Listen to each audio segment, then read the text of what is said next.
આજે આપણે બેરોજગારી ઉદ્ભવના કારણો સમજીશું।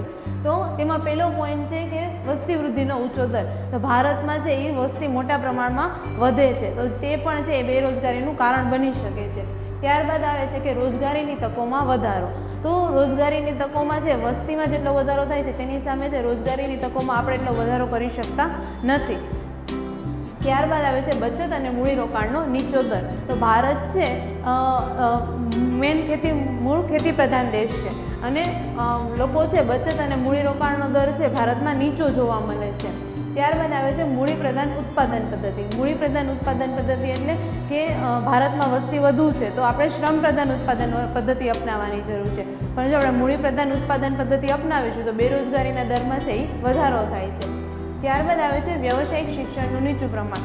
ભારતમાં જે પ્રકારનું શિક્ષણ આપવામાં આવે છે તે પુસ્તકીય શિક્ષણ છે, પ્રેક્ટિકલ નોલેજ છે તે આપવામાં આવતું નથી। ત્યારબાદ આવે છે માનવ શક્તિના આયોજનનો અભાવ। તો આપણી પાસે જે પ્રકારની લાયકાતવાળા લોકો છે તે લાયકાતવાળા લોકોનો આપણે પૂરેપૂરો ઉપયોગ કરી શકતા નથી, તો માટે તે લોકો છે એ બીજા દેશોમાં પોતાની સેવા કે પોતાની આવડતનો લાભ આપવા જાય છે, જેને આપણે ડ્રેઇન ઓફ બ્રેઇન કહીએ છીએ। ત્યારબાદ આવે છે જાહેર ક્ષેત્રની બિનકાર્યક્ષમતા। જાહેર ક્ષેત્ર છે જેટલો વિકાસ કરી શકતો હતો તેટલો વિકાસ કરી શક્યો નહીં, તેને લીધે પણ શું થાય છે કે બેરોજગારીના પ્રમાણમાં વધારો થાય છે।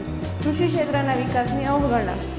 ભારત છે એ કૃષિ પ્રધાન દેશ છે, પરંતુ આપણે જ્યારથી વિકાસ શરૂઆત કર્યો ત્યારે આપણે ઉદ્યોગના વિકાસ પર ભાર મૂક્યો, તો કૃષિ ક્ષેત્રનો વિકાસ કરવામાં ના આવ્યો તે પણ છે બેરોજગારીનું એક કારણ બને છે। ત્યારબાદ આવે છે શ્રમની ઓછી ગતિશીલતા। ભારતમાં લોકો છે રૂઢિચુસ્ત લોકો છે, જે લોકો છે એક જગ્યાએથી બીજી જગ્યાએ રોજગારી મેળવવા માટે જવાનું પસંદ કરતા નથી, માટે પણ તે લોકો બેરોજગાર રહેવાનું પસંદ કરે છે। અપૂરતી માળખાકીય સુવિધા। ભારતમાં માળખાકીય સુવિધા પાણી, ઇલેક્ટ્રિસિટી એવી સુવિધાઓ છે અપૂરતી છે, જેને લીધે પણ બેરોજગારીનું સર્જન થાય છે। Thank you.